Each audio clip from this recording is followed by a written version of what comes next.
The Neverending Story, Chapter 5, The Gnomics. Ever so slowly, Atreyu awoke to the world. He saw that he was still in the mountains, and for a terrible moment he suspected that Eärendil had deceived him. But these, he soon realized, were entirely different mountains. They seemed to consist of great rust-red blocks of stone, piled in such a way as to form strange towers and pyramids.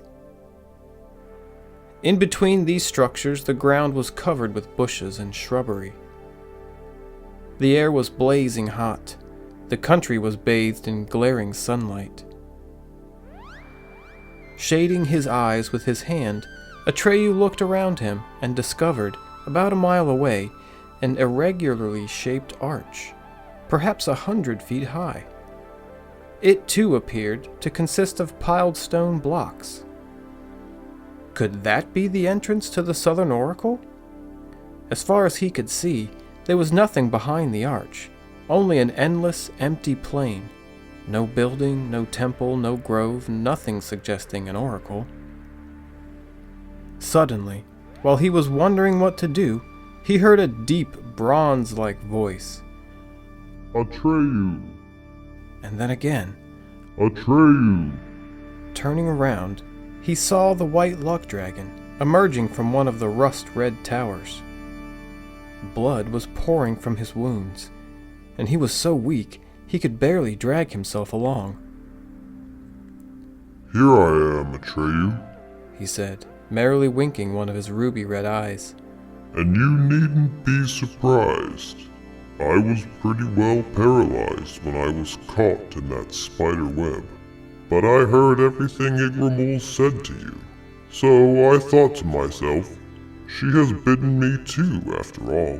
So why shouldn't I take advantage of the secret as well? That's how I got away from her.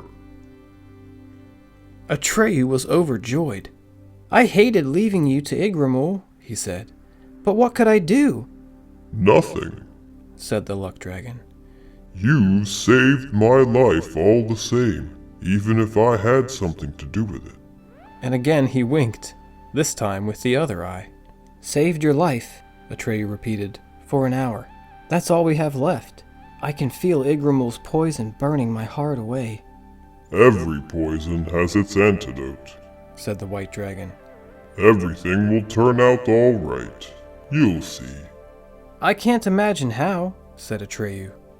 Neither can I, said the luck dragon. But that's the wonderful part of it. From now on, you'll succeed in everything you attempt, because I'm a luck dragon. Even when I was caught in the web, I didn't give up hope.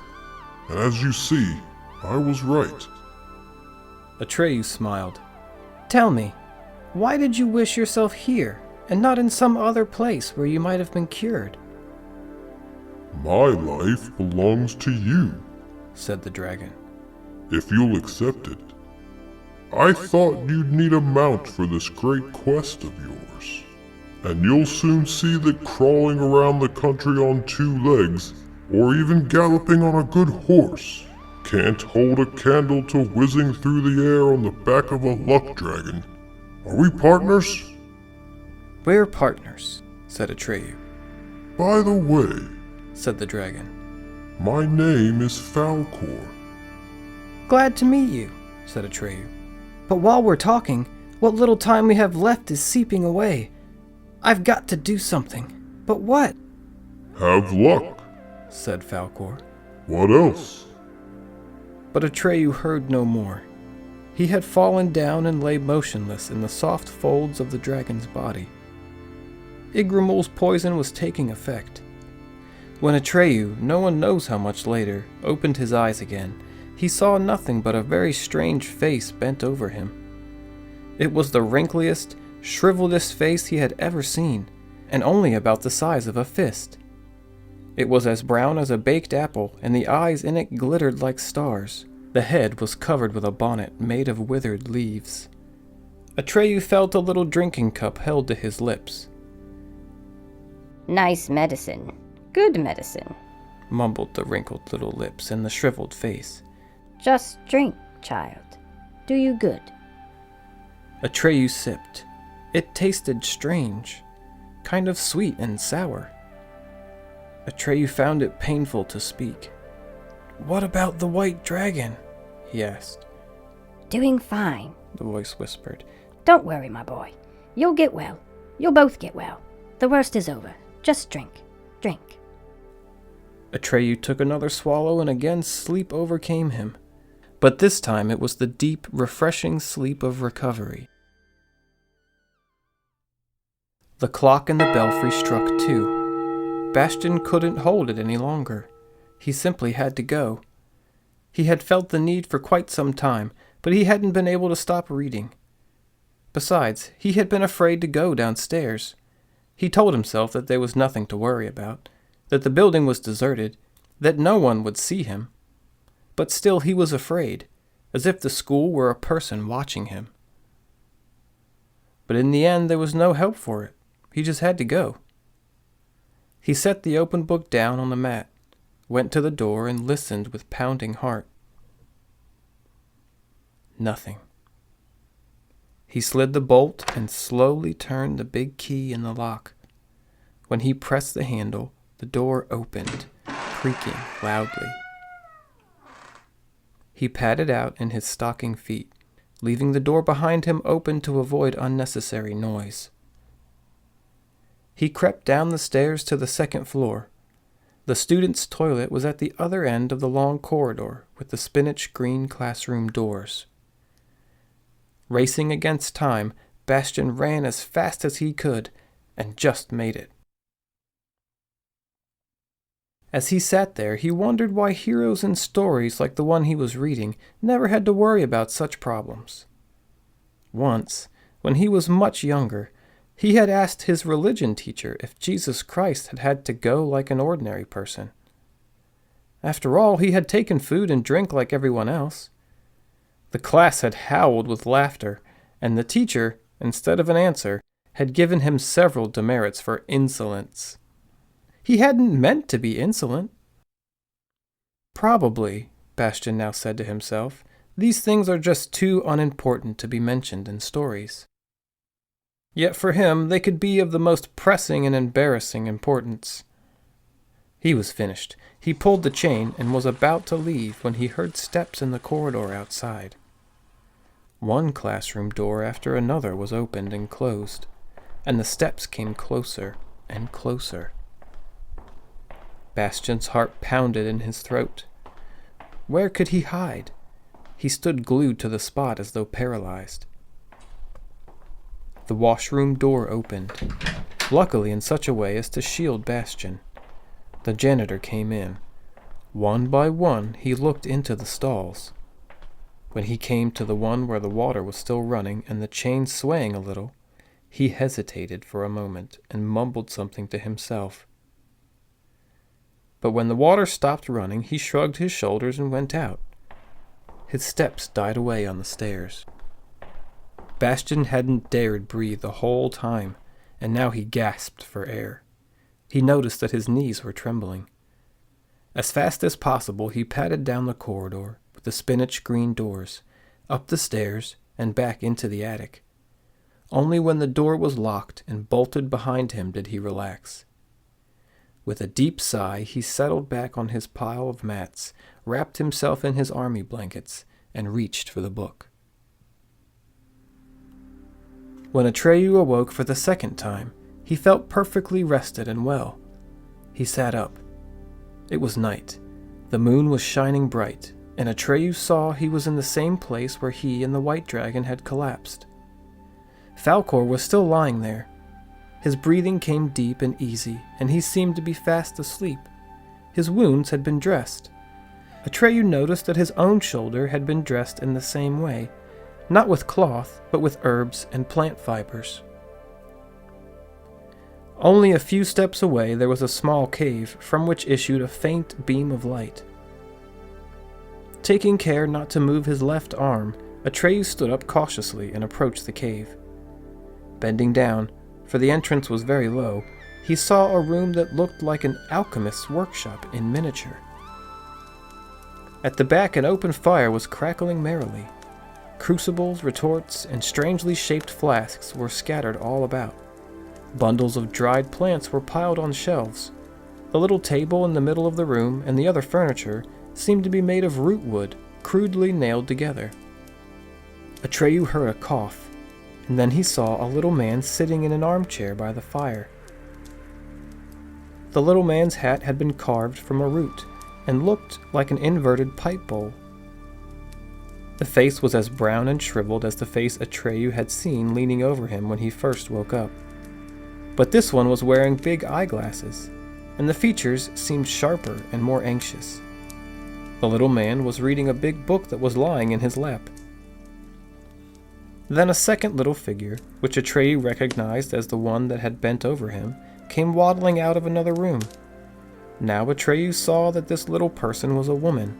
Apart from her bonnet of leaves, she, like the man in the armchair, was wearing a kind of monk's robe, which also seemed to be made of withered leaves.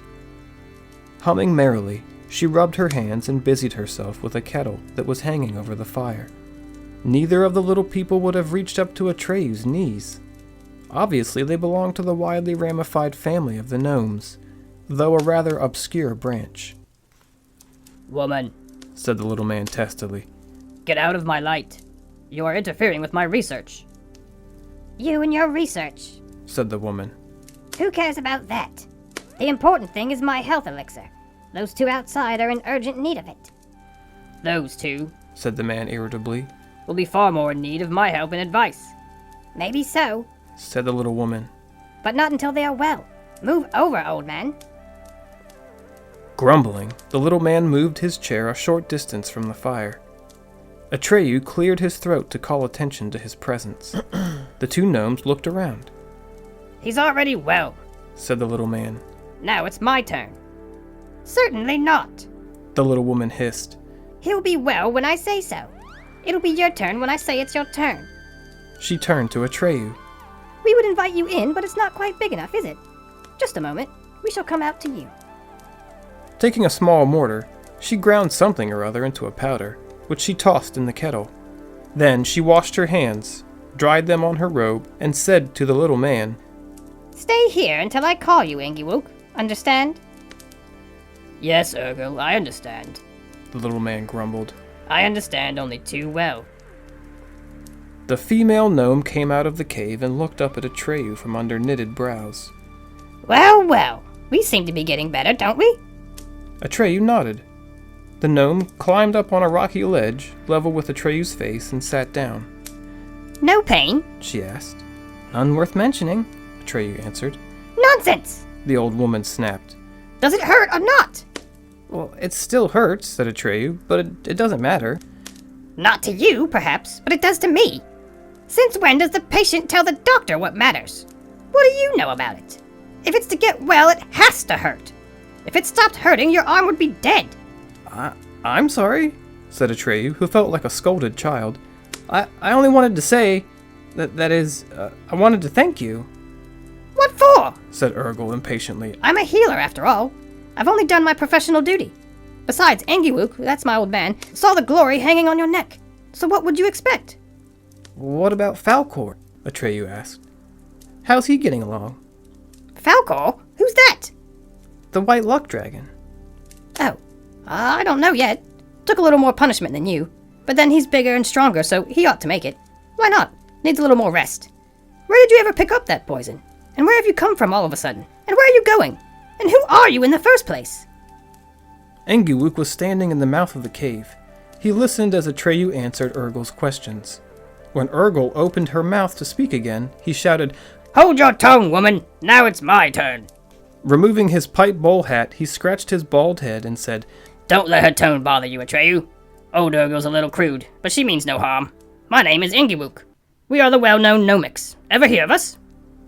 No, Atreyu confessed. Engiwook seemed rather offended. Oh well, He said, apparently you don't move in scientific circles, or someone would undoubtedly have told you that you couldn't find a better advisor than yours truly if you're looking for Uyalala in the Southern Oracle. You've come to the right address, my boy. Don't give yourself airs. Urgle broke in. Then she climbed down from her ledge and, grumbling to herself, vanished into the cave. Engiwook ignored her comment. I can explain everything. He went on. I've studied the question all my life, inside and out. I set up my observatory just for that. I'm in the last stage of a great scientific work on the oracle. The riddle of Eärendil, solved by Professor Engiwook. That's the title. Sounds alright, doesn't it? To be published in the very near future. Unfortunately, a few details are still lacking. You can help me, my boy. An observatory? Asked Atreyu, who had never heard the word. Engiwook nodded, and beaming with pride, motioned Atreyu to follow him. A narrow path twined its way upward between great stone blocks. In some places where the grade was especially steep, tiny steps had been cut out of the stone. Of course, they were much too small for Atreyu's feet, and he simply stepped over them. Even so, he had a hard time keeping up with the gnome. Bright moonlight tonight, said Engiwook. You'll see them all right. See who? Atreyu asked. Eärendil? Engiwook only frowned and shook his head. At last they came to the top of the hill. The ground was flat, but on one side there was a natural stone parapet. In the middle of this wall there was a hole, obviously the work of Gnomian hands, and behind the hole, on a stand made of rootwood, stood a small telescope. Engiwook looked through the telescope and made a slight adjustment by turning some screws. Then he nodded with satisfaction and invited Atreyu to look. To put himself on a level with it, Atreyu had to lie down on the ground and prop himself up on his elbows.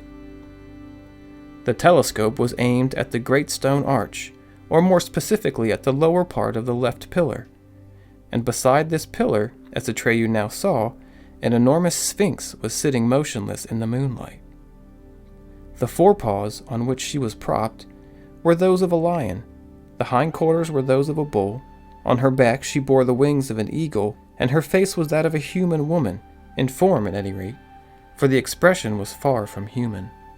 It was hard to tell whether the face was smiling, or whether it expressed deep grief or utter indifference. After looking at it for some time, Atreyu seemed to see abysmal wickedness and cruelty, but a moment later he had to correct his impression, for he found only unruffled calm. Don't bother, he heard the gnome's deep voice in his ear. You won't solve it. It's the same with everyone. I've observed it all my life and haven't found the answer. Now for the other one. He turned one of the screws. The image passed the opening of the arch, through which one saw only the empty plain. Then the right-hand pillar came into Atreyu's view, and there in the same posture sat a second sphinx. The enormous body shimmered like liquid silver in the moonlight. She seemed to be staring fixedly at the first, just as the first was gazing fixedly at her. "Are they statues?" asked Atreyu, unable to avert his eyes. Oh no, said Engiwook with a giggle. They are real live sphinxes, very much alive. You've seen enough for now. Come, we'll go down. I'll explain everything. And he held his hand in front of the telescope so that Atreyu could see no more. Neither spoke on the way back.